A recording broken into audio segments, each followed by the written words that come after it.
शिरूर तालुक्यातील न्हावरे या ठिकाणी असणाऱ्या रावसाहेब पवार घोडगंगा सहकारी साखर कारखान्याच्या कामगारांचे 12 महिन्यांचे पगार कारखान्याने केले नसल्याने कामगार, त्यांचे कुटुंबीय व शिरूरसह हवेलीतील पुढाऱ्यांनी कारखान्यावर सभा घेत विद्यमान चेअरमन ऋषिराज अशोक पवार, आमदार ॲडव्होकेट अशोक पवार यांच्यावर घणाघाती टीका केली आहे। यावेळी कामगार नेते शिवाजीराव काळे, शिवसेनेचे जिल्हाध्यक्ष व जिल्हा परिषद सदस्य माऊली कटके, तालुका उपाध्यक्ष पोपट शेलार, महिला तालुकाध्यक्ष चेतना ढमढेरे, मनसेचे जिल्हाध्यक्ष रामदास दरेकर, जिल्हा उपाध्यक्ष महबूब सय्यद, पुणे शहर उपाध्यक्ष हेमंत बत्ते, जिल्हा परिषद सदस्य राजेंद्र जगदाळे पाटील, शिरूर कृषी उत्पन्न बाजार समितीचे माजी सभापती शशिकांत दसगुडे, विद्या सहकारी बँकेचे संचालक महेश ढमढेरे आदी मान्यवर यावेळी उपस्थित होते। यावेळी माऊली कटके यांनी कामगारांना किराणा किटचे वाटप केले, तर मनसेने शिरूर शहरातून या कामगारांसाठी गोळा केलेल्या किराणा मालाचेही वाटप करण्यात आले। आमदार पवार यांनीही लगेचच पत्रकार परिषद घेत कामगारांसमोर एक प्रस्ताव मांडलाय। नेमका काय आहे हा प्रस्ताव, याच बातमीचा प्रत्यक्ष आढावा घेतलाय आमचे विभागीय संपादक रवींद्र खुडे यांनी। पाहुयात। राज्याचे उपमुख्यमंत्री आदरणीय आमदार अजितदादा पवार साहेब यांनी 7 तारखेला कारखान्याचे कामगार आणि संचालक मंडळ, चेअरमन, व्हाईस चेअरमन या सगळ्यांच्या सोबत एक मीटिंग घेतली। त्या मीटिंगला आदरणीय राज्याचे सहकार मंत्री दिलीपराव वळसे पाटील साहेब होते, त्याचबरोबर साखर आयुक्त होते, नंतर साखर डायरेक्टर होते, शिवाय PFचे कमिशनर होते आणि लेबरचे ॲडिशनल कमिशनर होते। आणि त्यांच्या समवेत आदरणीय नामदार अजितदादा पवार साहेबांनी काही फॉर्म्युला दिला। या मीटिंगमध्ये महत्त्वाचे म्हणजे महाराष्ट्र राज्य सहकारी बँकेचे प्रशासक आदरणीय अनास्कर साहेबसुद्धा त्या ठिकाणी होते। आणि मग असं ठरलं की कामगारांना PF देणं, एक पगार देणं आणि कामगारांचे जे पगार राहतील ते फिक्स डिपॉझिट म्हणून ठेवणं आणि त्याच्यावरती व्याज देणं असा मार्ग दादांनी सांगितला। तिथं त्यावेळेला सगळ्यांनी सकारात्मक भूमिका घेतली। दादा त्याच क्षणाला म्हणत होते की आपल्याला ऊस तोडणी वाहतूकदार जो असतो त्याला पेमेंट लवकर करायचं असतं, बाकीच्या कारखान्यात झालेले तुम्ही लवकर करा आणि करार आजच्याच करा। तर ते म्हटले आम्हाला थोडंसं त्या कारखान्यावर जातो, बोलतो आणि उद्या आम्ही करार करतो। परंतु नंतर त्यांनी भूमिका बदललेली दिसते। आज पण आमची भूमिका दादांनी जे काय सांगितलेलं आहे, कराराचा काय आराखडा दिला आहे त्या पद्धतीने जायची आमची इच्छा आहे। आज शेतकरी बांधव पण खूप कारखाना कार्यस्थळ आले, ऊस उत्पादक, त्यांचं म्हणणं की हे संप लवकर मिटला पाहिजे आणि कामगारांनी थोडी समंजसी भूमिका घेतली पाहिजे, कारण कारखाना केवळ वीज निर्मितीचा प्रकल्प उभा केला आणि ती वीज सरकारने घेतली नाही 2014 नंतर वेळेत, आणि त्यामुळे मोठा करोड रुपयाचा भूर्दंड कारखान्याला बसला। पूर्वीच्या आघाडीच्या सरकारने 6 रुपये 83 पैसे प्रति युनिट हा दर द्यायचं मान्य केलं होतं, परंतु नंतर 2014 नंतर सरकार बदललं आणि तो दर 4 रुपये 99 पैसे प्रति युनिट केला। त्यामुळे करोड रुपयाचं मोठं नुकसान झालं। अनेक सबसिड्या रद्द केल्या गेल्या, त्याचाही मोठा भूर्दंड त्या ठिकाणी कारखान्याला सहन करावा लागला। आणि त्यामुळं हे आर्थिक संकट नवीन कारखान्यापुढं आलं की ज्यातनं 2 पैसे घरे चांगले मिळायला सुरू होणार होते, परंतु हे संकट आल्यामुळं त्या ठिकाणी अशी परिस्थिती उद्भवली। त्यातून आता मार्ग काढून आपल्याला राज्य बँक असेल किंवा NCDC जे पैसे असतील ते मिळवण्याचा प्रयत्न निश्चितपणे त्या ठिकाणी करणार आहे। या राज्य बँकेच्या संदर्भात आदरणीय या देशाचे नेते नामदार शरदचंद्रजी पवार साहेब यांनी खूप मोठी मदत केलेली आहे। 90% शेअरधारक माऊली जिल्हाध्यक्ष 90% शेअरधारक शशीभाऊला माहिती आहे ते आमच्या शिरूर शहरामध्ये आणि शेअरधारक हा या कारखान्याचा मालक आहे, पण शहरातल्या मालकांना माहितीच नाही कारखान्याची काय अवस्था आहे। मी तर तुम्हाला लवकरच कळेल का विषय मार्गे लागलेला असेल।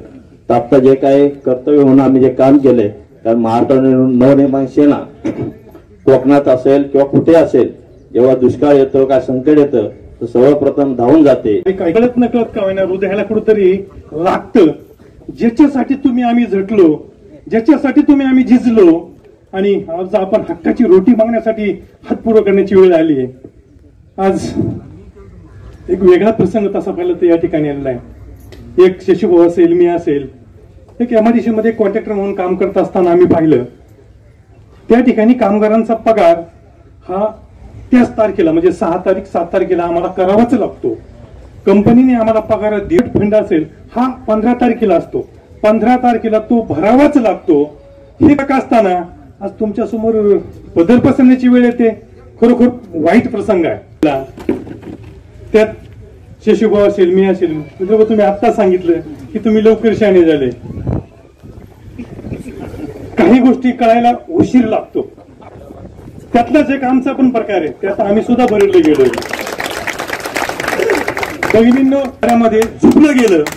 माझी सुद्धा त्यावेळेस अवस्था नव्हती झोपण्याची, परंतु जो टाकलं बरं, जो टाकलं वडावं लागतं.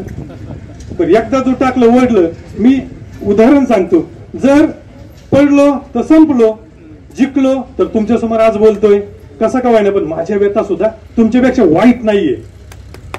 कारण इलेक्शनला सामोरं जात असताना किती मागे जळाले हे शशीभाऊ आणि माऊली आबा आहेत यांना माहिती आहे. पण त्याच्या वेदना मी अजून भोगतो. काही सांगत नाही. कारण तुम्ही जसे शेतकऱ्याचे आहात तर मी सुद्धा एक शेतकऱ्याचा मुलगा आहे. सहकार्य करण्यासाठी, सपोर्ट करण्यासाठी त्या ठिकाणी उभा आलो होतो. त्यांनी जरी बोट लावलं तरी काय फरक पडत नाही. आताच आम्ही खिचडी एकत्र खाऊन आलेलो आहे. तुमच्या माहितीसाठी सांगतो. आताच गोलेगावमध्ये दसक्रिया होता आणि त्या ठिकाणी बोलता बोलता शशीभाऊ माझा तुमच्या इकडे याच्या माईक मध्ये बोलतील आणि तिथून निघून जातील. आम्ही मात्र ज्याच्या घरामध्ये तो प्रसंग घडला ते आमदार साहेब परत घरी पण पोहोचले. घरी निघून जातील. आम्ही आतमध्ये बसलो होतो. आमच्या जवळ येऊन बसले. त्यातला एक जण कुणी सहज म्हटला की शशीभाऊ राजे दोन्ही बाजूला बसलेत, तुमच्या जवळ घ्या ना. जवळ घेतलं.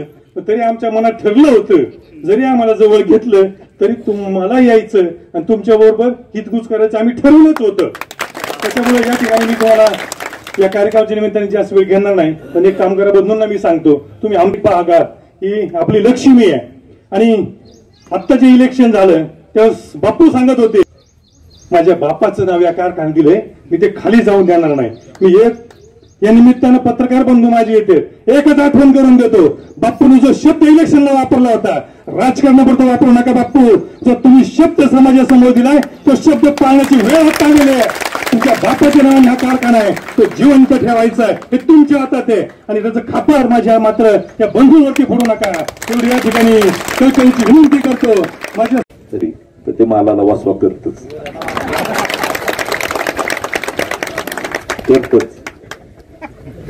तुम्हाला आता हे तुम्ही किती MLA टाकली याचा काही सांगून उपयोग नाही. कारण त्याचा वासवा होऊन गेलाय. आता मालाचं वाट लागलेली. आता ते झाड काढून माल कसा वाचवायचा हे महत्वाचं आहे. म्हणून उपयोगला पक्ष बी नाही. आम्ही राष्ट्रवादी काँग्रेस पक्षाचे. फक्त राजू पाटलाचा नामचा त्या दिवशी ते होते म्हणून अजित पवार गटांचे आमचे अजून गटच ठरले नाही. काय म्हणतो हा कारभारी बेवडा होता म्हणून त्या कुटुंबाची वाट लागली. बरोबर ना. एखादा कारभारी दारू पेत असेल ते कुटुंब संपतं.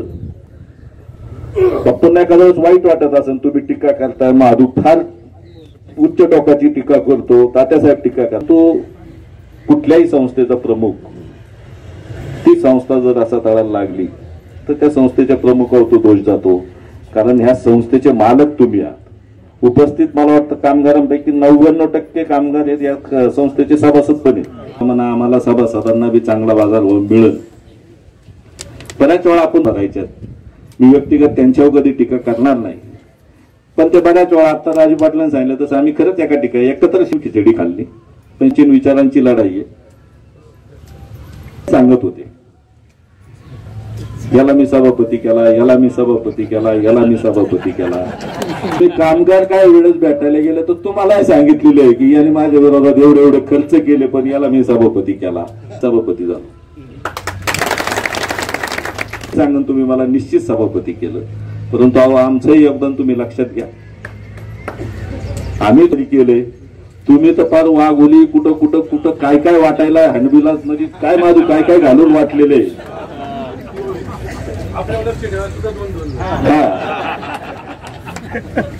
राजू पाटलांची जिल्हा परिषद होतो म्हणजे मला फारसा वेळही नव्हता. पण जोडीदार उभा राहिला. जोडीदाराला ते म्हणलेलं नाही त्यांचा मुलगा पडणं हे टार्गेट नव्हतं, ते हे आमदार होणं हे टार्गेट होतं. यासाठी राजू पाटलाचा विजय केला. किती खड्ड्यात गेले आणि आम्ही किती वरून खाली पडलो हे आम्हालाच माहिती. त्याच्यानंतर काय काय भानगडी झाल्या, किती चौकशांना सामोरं जातोय. त्याच्या शेवटी आपल्यावर काहीतरी ऍक्शन घेणार होता. अजूनही मी किती चौकशांना सामोरं. विनंती, खरंच विनंती, कोणासाठी काय केलं हे सांगू नका, कारण प्रत्येकाने ह्या तालुक्यातल्या नागरिकांनी तुमच्यासाठी काय केले. त्यांच्या घरच्यांनी तुमचे शेअर्स पाडले होते, ते मालक होते म्हणून तुम्ही नोकरी घेतली. ताकदीने इथेनॉल चाललं तर कारखाना तोट्यात जाऊ शकत नाही. 1 ते 18 रुपयाचा खर्च आहे आणि विक्री 49 ते 68 रुपयापर्यंतची. आणि तुम्ही आम्हाला सभासदांना पुढच्या काळामध्ये चांगला बाजार भाव देऊन सन्मानाने वागणूक द्याल. आज 1 वर्ष झाले कुठलंच पेमेंट नाहीये आणि पगार एकही रुपये आपल्या घरात न जाता ह्या महिलांना, मुलांना काय खाऊ बनवायचा, सकाळी आणि संध्याकाळी काय भाजी बनवायची, पाहुणे आलेले असतात, लग्न असतं, इथून सगळी महिलांची सुरुवात. म्हणून सगळ्या पक्षातले, सगळ्या संघटनातले नेते खरोखर मानायला पाहिजे की इथं कसलाही भेदभाव कोणी ठेवला नाही. सगळेजण मिळून ह्या ठिकाणी कसलंही राजकारण न करता आपल्या भागातला खूप मोठा कामगार वर्ग अडचणीत आहे म्हणून आले आहेत. आमचे जिल्हा प्रमुख माननीय माऊली आबा कटके यांनी सुद्धा अन्नधान्य वाटपासाठी आज इथे ते स्वतः उपस्थित आहेत. सगळेच पक्षाचे नेते जे आज इथे उपस्थित आहेत ते टाळ्या वाजवत आहे, थांबायचा प्रोत्साहन अभ्यास आहेत. बऱ्यापैकी झाले. भाग द्या, तुमच्यासाठी नक्कीच धावून येऊ हे मी माझ्या माता भगिनींना आश्वासन देते. कारण घरात कोणत्याही कर्त्या पुरुषाला जर झळ लागली ना तर सगळ्यात जास्त त्रास माता माऊलींना होतो.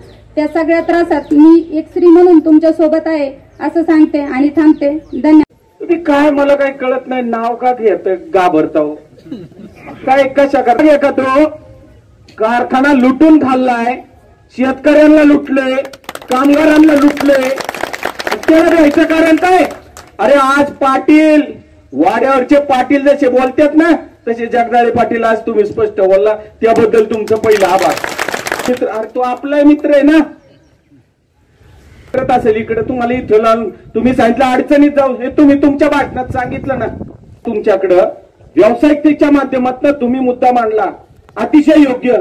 इथलांचं जर असेल त्याचा बाजारभाव, त्याचं खरेदी, त्याचा खर्च हे सगळं सांगितलं ना, मग कारखाना अडचण. याच गोष्टी त्याच्या वागण्यामुळे कारखाना अडचणीत गेलाय. पैसे शेतकऱ्यांचे बी राहिलेत म्हणून बोलतोय, त्याला एक कळलं पाहिजे ना. आमच्या महिला वगैरे इतर रडत होती. आता मी एका मुलीला विचारलं, मला म्हणली इंजिनिअरिंग करते मी, नाही दिसत मला ती. आता करायचं का मुलांनी ते यायचं वाटायला. हो पोपटराव, इथं ढालतात 5-5 मिनिटात कसं संपेल? 45 दिवस झालं माऊली आबा मी यांच्यावर राजकीय, तुमचं आमचं व्यासपीठ वेगळं. अरे तुमचा काय समजा पक्षाची दिलेली तुम्हाला शिकवण, तुमच्या आई वडिलांची शिकवण, तुम्ही काहीतरी सामाजिक बांधिलकी जपण्याकरता इथं आलात. ही भूमिका आहे. पक्षीय जोडे बाजूला ठेवलेत, कोण ह्या गाठात त्या गाठात, ते राहू द्या. शशीभाऊंनी सांगितलं इथं जर चालू आहे तर कारखाना हा तोट्यात आलाच नाही पाहिजे, कारखाना नफ्यात होता. मग हे पैसे गेले कुठं, काय अडचणीत आला? ह्या कारखान्यांवरती या ठिकाणी सर्वश्रेष्ठ कारखाना म्हणून ज्या कारखान्याने पुरस्कार मिळवला होता, आज त्याच कारखान्याचा जप्तीचे जर आदेश आलेले आहेत तर याच्यापेक्षा वाईट दुर्दैव मला नाही वाटत की आयुष्यामध्ये कुठला असावा. आमाचा हा कारखाना कुठेतरी आपल्या घरातील आपल्या आया बहिणींचं मंगळसूत्र विकून पोटाला चिमटा घेऊन आपण या ठिकाणी या कारखान्याच्या उभारणीमध्ये योगदान दिलं, या कारखान्यासाठी योगदान दिलं. आणि एवढं न करता तर यांचं समाज राजकारण घडवण्यासाठी आपण आपल्या आयुष्याचा, आपल्या माता भगिनीने आपण त्या ठिकाणी एवढं मोठं योगदान दिलं.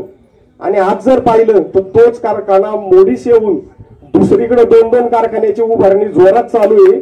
आता मला आजच्या दिवशीच कळलं की अजून 35 एकर शेजारी घेतले. मग हे पैसे आलेत कुठून, येत आहेत कुठून, आणि हा कारखाना का अडचणीत आलाय?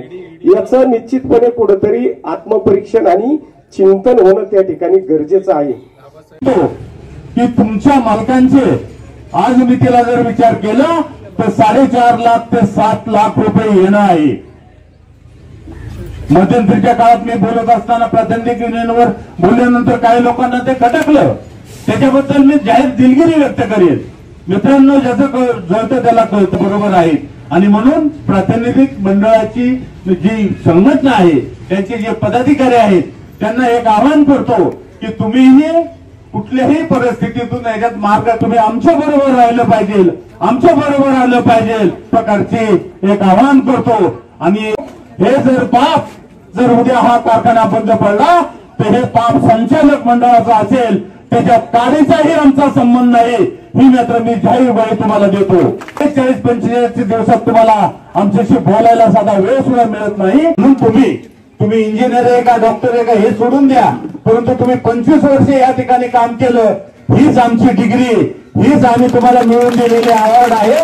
त्यामुळे तुम्हाला कामाला लावलं आणि आमच्या डिग्र्या विसरायचा तुम्हीच काय, तुमच्या बापाला सुद्धा अधिकार नाही. तुम्ही कोण विचारणार आम्हाला आमच्या